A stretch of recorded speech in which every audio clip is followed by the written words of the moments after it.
Afternoon? Afternoon?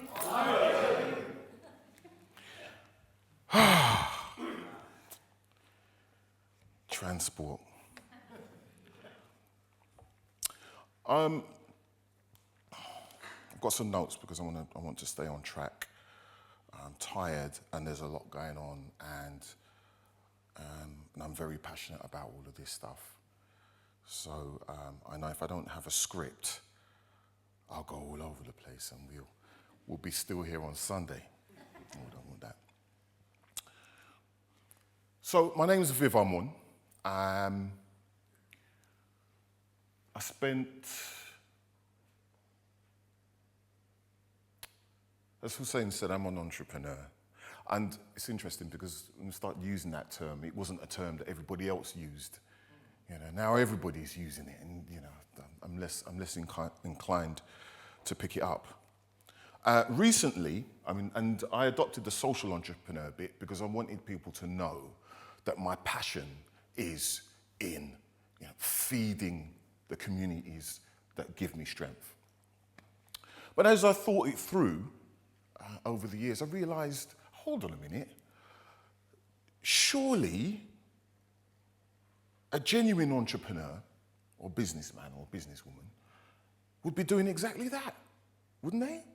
A healthy business would be investing in the community that's generating its income. You would have a healthy cycle that functions like that. It's not what we've got.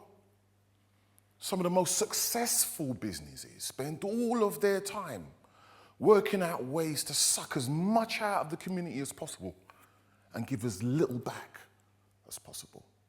You know, we see a lot of those examples with the tax scandals with these very large companies, which I won't get into now. I'm not going to get very political.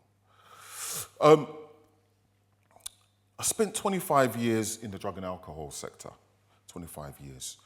And you know, it started with a very small organization in a little 2 up, 2 down. You know, I remember, barricading the doors to prevent the police getting in to get access to our files to find out about our clients back in the good old days when, the clients were the criminals. And, I used to sleep in that building. You're really passionate about something. You say, oh, you work too hard, you're a workaholic. I said, no, it's not a job. I love it. It's not a hobby. I'm lucky enough to get paid for it. It's just what I do. It's like breathing. And I always wanted everything to be absolutely right. So I remember at one critical point, I was the chief exec, but I was also the main client worker. And some days I'd come out and my eyes were literally weeping because used to take the whole counselling thing literally, one client after another, And, but I'd also be responsible for writing the bids and so on and so forth. I was just passionate about every part of the business. I woke up one day and it was a multi-million-pound business with services all over the country. We had a service in France, Sweden, and so on and so forth. And that's what true entrepreneurialism's about. You're so passionate about doing the work and excellence. This whole idea about being a craftsperson, somebody, who wants to put the best into it to get the best out. Success is a byproduct of that. That's what happened. But there came a critical point where the business became the business. It stopped being that thing that was about the people that use the service. And I noticed a really interesting trend, a critical point, around 3.5 million. What I noticed was more and more people from the corporate sector wanted to come on board. And they could afford to come on board for free initially. And then at a later date, take payment and a salary. But our organisation was built on the individuals coming up from the ground. There were 350 people working for us when we were about 8 million. And 40% of those individuals are individuals started off using the service.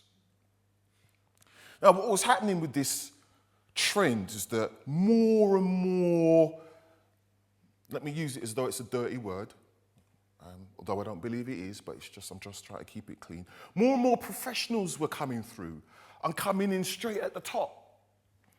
And those individuals who used the service, put blood, sweat and tears into delivering on the ground in a volunteer capacity as part of their recovery, were seeing less and less opportunity for them to move up within the organisation. What Hussein neglected to say in his delivery is that he and I are both a bit twisted, crazy, I would say. Because we would come up with ideas that made sense to us, but to the establishment, seen as wrong, off-key, risky, dangerous, and so on. And when the organisation got to, as I said, it was probably about 8.5 million at that stage, I wanted to put a young person as the chair of the board of trustees. Young, 18, 19, something like that. But genuine, not a token chair, but a proper chair. Make sure he's got the back-end support, expertise, training, whatever he or she required. And the board came up with all of the reasons why it shouldn't happen. They couldn't tell me no. And it was put off and put off and put off and put off. That's a really important point because it underpins what I'm going to get into in my presentation.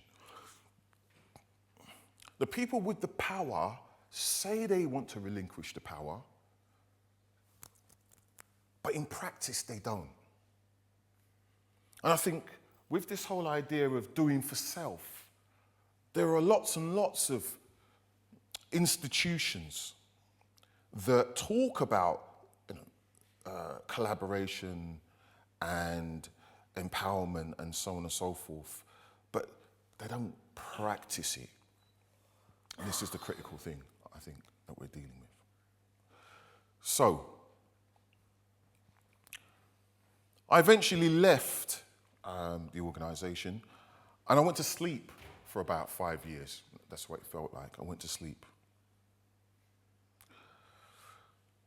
And I woke up again around 2011. And it was a time of the riots. I think it was the riots that woke me up. And a young man called Kenny Imafidon. The 2011 riots, was a shock to everybody. Everybody who wasn't on the ground feeling the pain and the suffering. The government formed a group called the Ending Gangs of Serious Youth Violence team. Although the riots weren't about gangs as such, it was a nice little soundbite for the media, and it enabled them to encapsulate and close down the real underlying issues that had triggered all of this disruption nationally. I also began working with a young guy who'd been released from prison. I hadn't worked with anybody for at least 8 or 9 years. This young guy had just come out of jail. He'd been on remand for 6 years. He'd been released. He'd won his case and been released. He'd been up for attempted murder, and kidnapping. His co-defendants got 60 years between the two of them, and he got released. So a good friend of mine asked me, who's a commissioner in this particular borough, asked me to work with the young guy. So I said to him, well, why do you want me to work with him?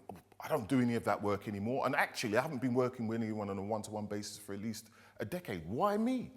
You've also got a large organisation that's been commissioned to do this work, that's going around the country, turning up in the papers on an ongoing basis, talking about the fact that they work with the most dangerous individuals in the country and so on and so forth. Why do you want me to engage with him? He said, Viv, you and I know they can't work with these kinds of individuals. I said, well, you better go back and review your situation. He left it a couple of days and he called me up again and said, Viv, I really need you to work with this guy, because if you don't, people are going to die. He might end up dead, other individuals might end up dead. This is who he is, and these are the people that he's connected with. I reluctantly agreed to do the work.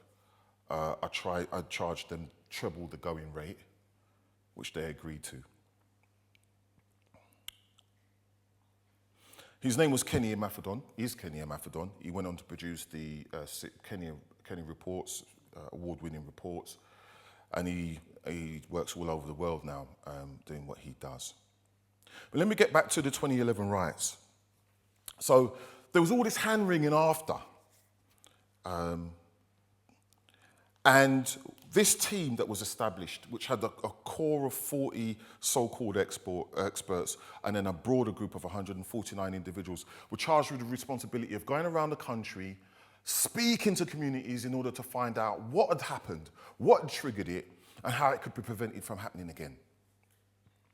I argued, because they do these reviews all the time, but they only ever talk to the professionals. So I argued for the community component to be built into it, for the communities to be consulted, for the young people specifically to be consulted, as well as the adults, the parents, and so on and so forth. They went to 40 local areas, the usual areas and other areas that wouldn't normally be identified with issues of violence and so on and so forth. The headline message is that everybody said the same thing. They said one of the problems is there's a lack of leadership, a lack of ethical leadership. When we spoke to the local authority officers, they said their directors, and this is all in confidence, their directors, board members, and so on and so forth, didn't have a vested interest in the communities that they were responsible for. Didn't even live in those areas often. The people under them were afraid to tell them the facts and the truth because they were frightened of losing their jobs. For me, it was a profound experience going to one local authority after another, going into these buildings that were literally being stripped of humanity as a result of these cuts. I was able to experience the fear and the anxiety that these local authority officers were subjected to and managing and dealing with on a day-to-day basis. I could see how it would be very difficult for them to do their jobs. To be concerned about communities where they're so concerned about their own livelihood. The other key point that came out of it was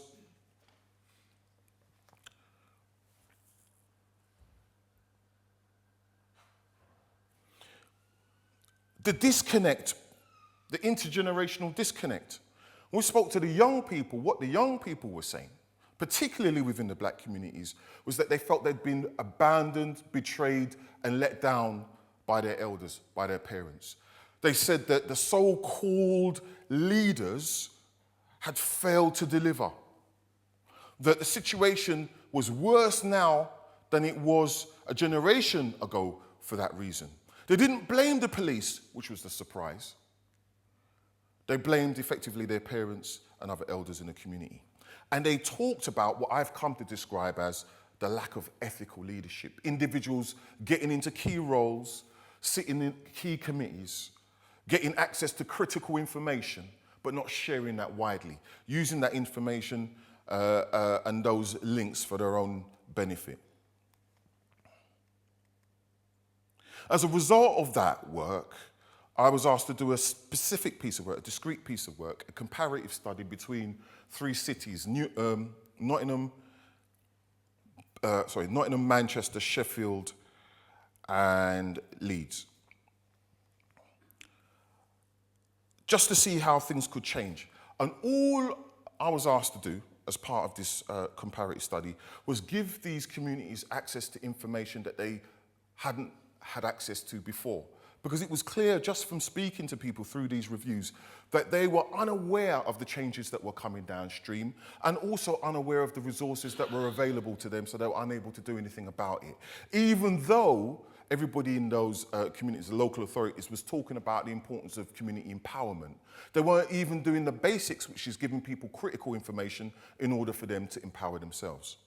So I gathered up my little bag of information about, access to expertise, pots of money, bankers, lawyers, architects, and so on and so forth, experts that was available through the Cabinet Office, and delivered the critical training about what was going on, all the horizon scanning, where we're going to be in 10 years, 20 years, and so on and so forth. And it completely revolutionized the thinking of the individuals that attended this training just by getting access to that information. It was profound for me, because we always say information is power, but just seeing it,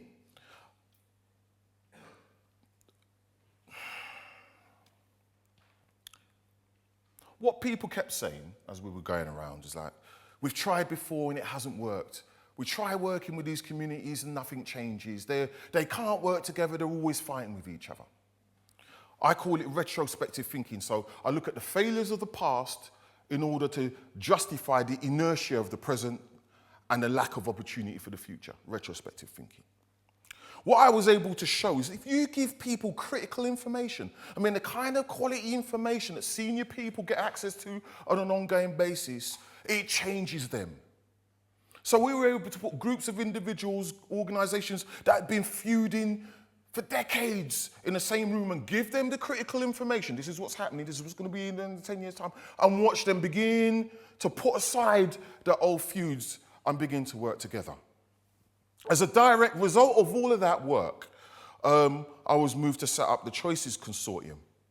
So it's a community-based consortium. Its primary focus is to provide the capacity building training, but even more importantly, make sure that people get access to the critical information. We set it up 3 years ago, ahead of its time. People, well, I don't really understand what the point is, and so on and so forth, and all the rest of it. About a year ago, the policy context and the narrative, the pain in terms of the emotional cuts began to catch up. So lots and lots of interest in the Choices Consortium, the kind of work that it can do. And one of the important bits that I haven't highlighted often enough is the role that the Choices Consortium can play in terms of brokering relationships between very small organisations and very big ones. Big like 3 billion turnover or multi-millions, 120 million or whatever else. And one of the organisations we're working with at the moment is CRI. It's doing some navel gazing at the moment and reveals to the faces at the front. Really, really. Because when all is said and done, we all know that increasingly contracts, your ability to win a contract will be dependent on how able you are to work effectively with the communities that the contracts are tied to. So we can leverage that and make that work for us. Okay. Are you with me? Yes? Yes?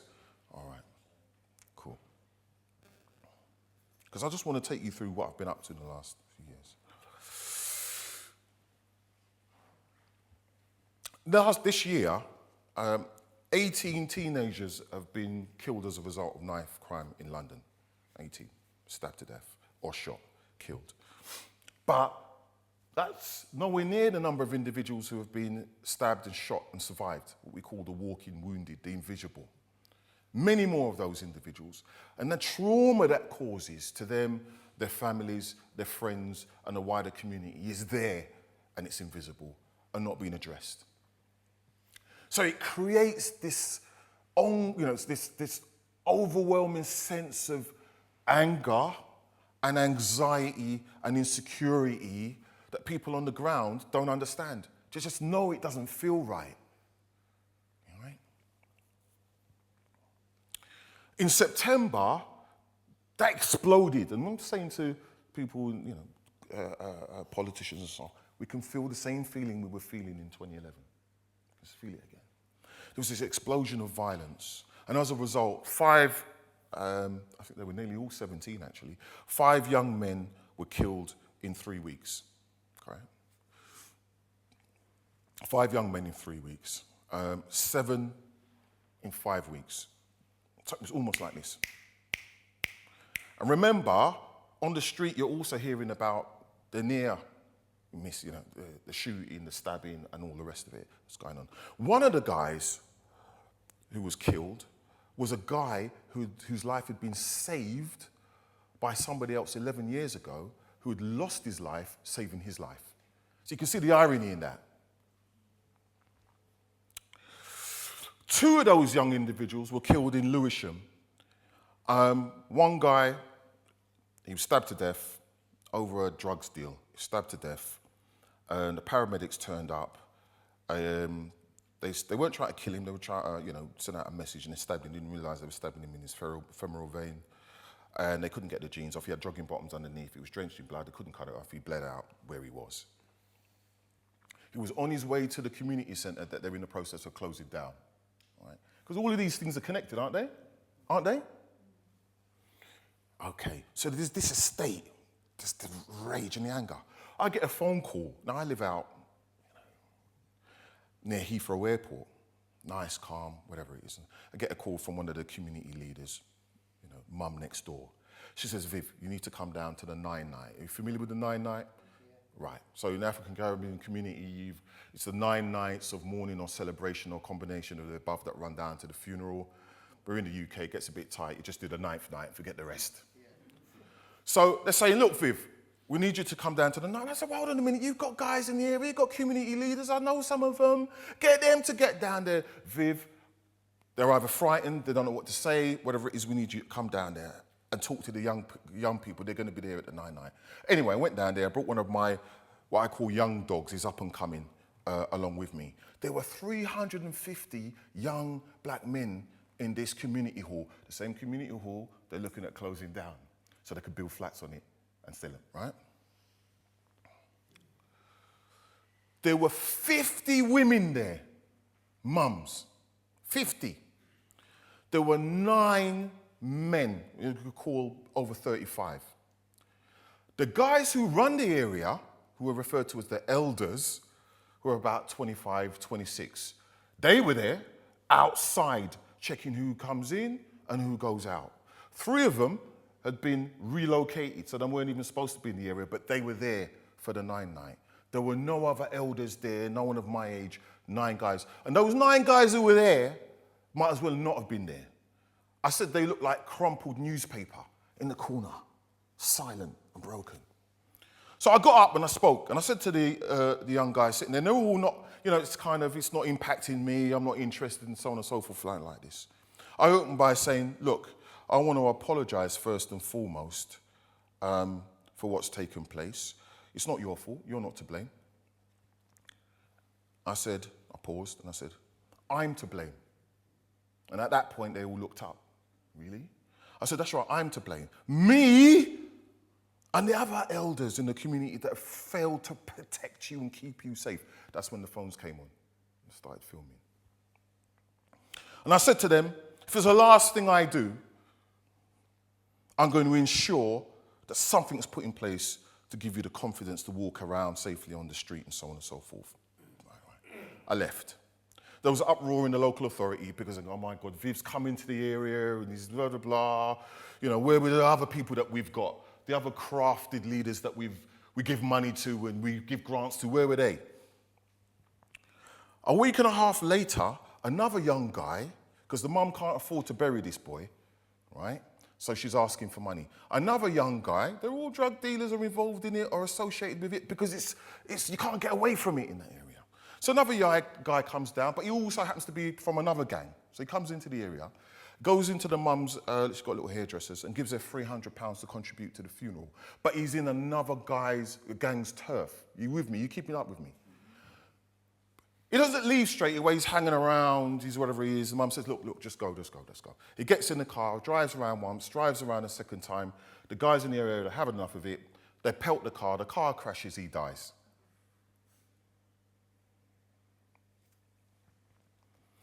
As a direct result, they call a community meeting. The local authority behaves as though it's just another day on the farm, okay? Community leader person calls me up and says, what do we do with it? I say, you're going to need to call a meeting, and you drag those local authorities down there to give account. So they did. So 200 people from the estate in the immediate area turn up to this meeting. 450 concerned individuals from across London turn up. So there's 450 people there, plus the local press. The national press wanted to be there, but I told her don't let them.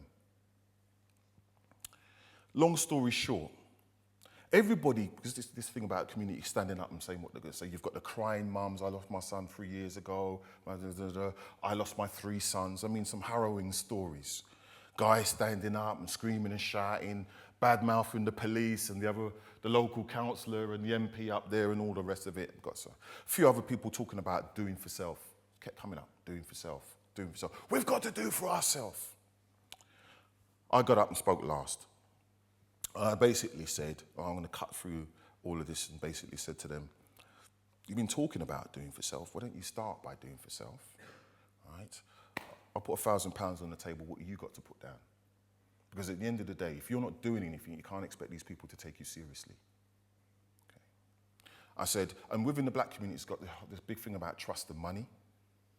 So I said, and before anyone says anything, the money is going to be held by the Association of Black and Asian, the Association of Black Probation Officers, APPO.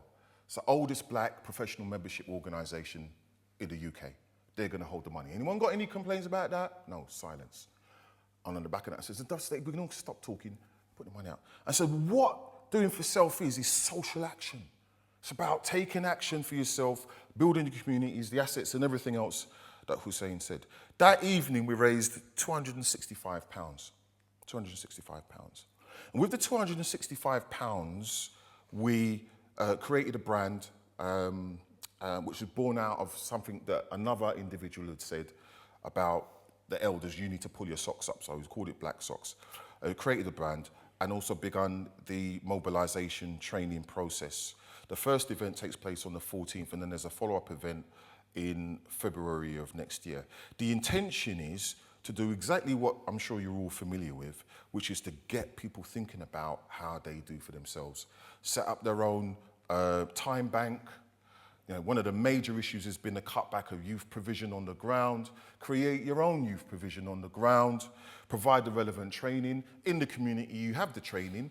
80% of black people work within the public sector, right?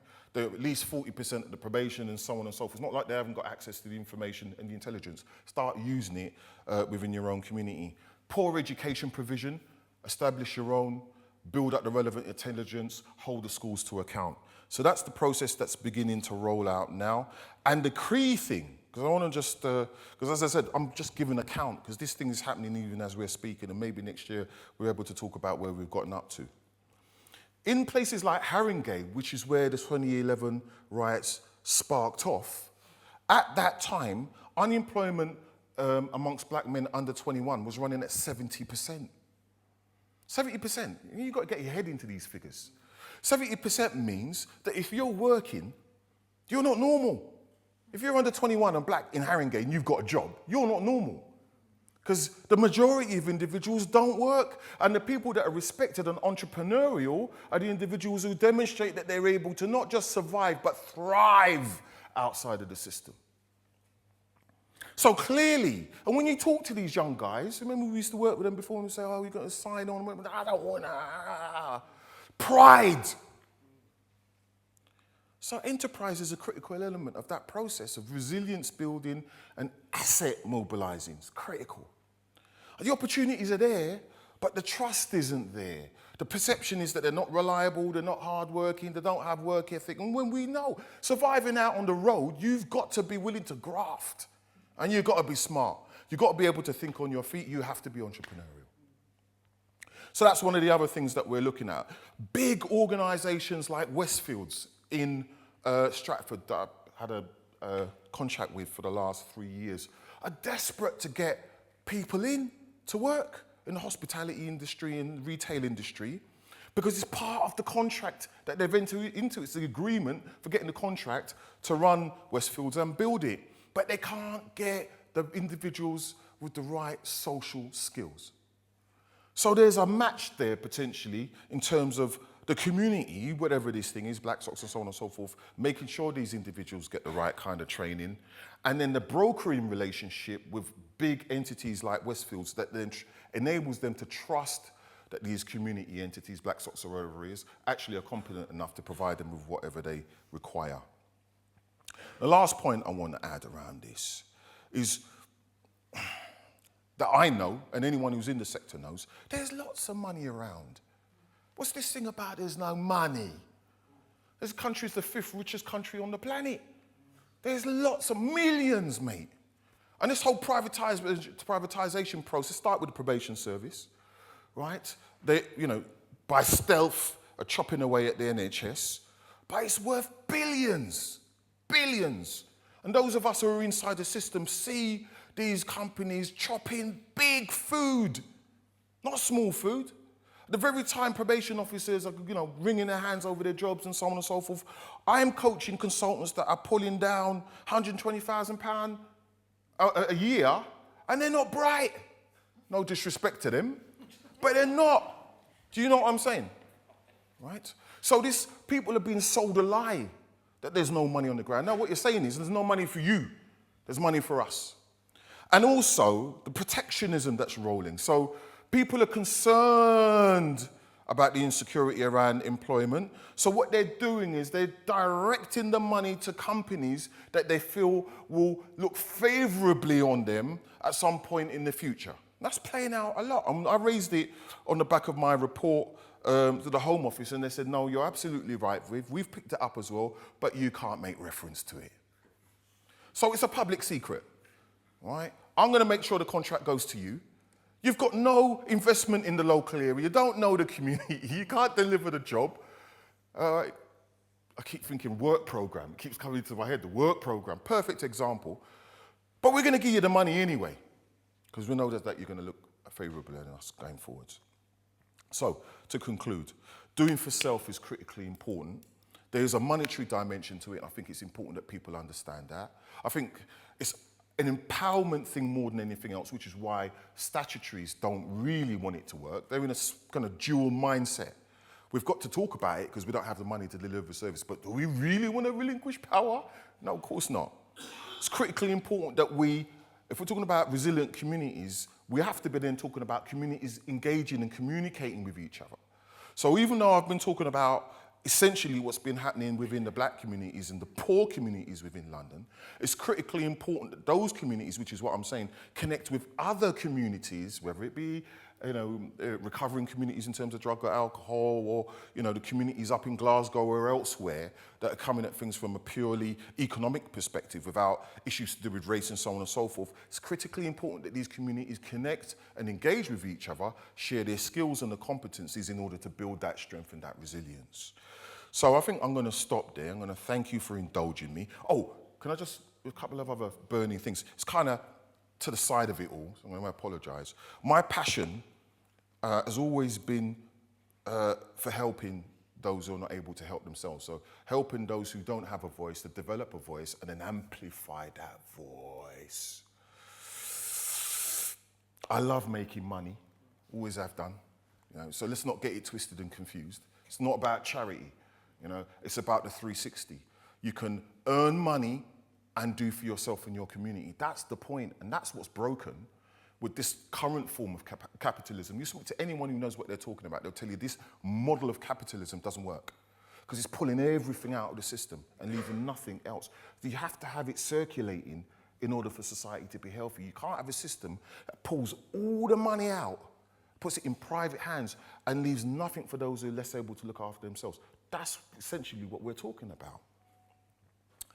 I'm passionate about young people, and I'm passionate about women. I mean, I'm a healthy, that's not what I'm talking about. So reported rape is up 91%. That's the off-the-press figure. 91% increase. And the official line on that is, isn't that really good? Women feel confident about reporting these incidents now. We're sure that some of it's about that, but I'm a bit skeptical because the rate of convictions is going down, not up. There was a little bit of a peak and now it's gone down. In places like Nottingham, it's like 6%. There's something really dysfunctional happening there. That's really important for me, that the violence against women is increasing. It's not going down. And the press will have us believe that it's all Islamic or whatever else. It's not, it's everywhere. It's a global issue and it's playing out in every community. Knife point rape is up by 38%. So the violent rape of women in public places is up 38%. So when we're being told that the stats, you know, the violent crime is on its way down. What they're neglecting to tell us is that violent crime against specific parts of the community has been rising steadily.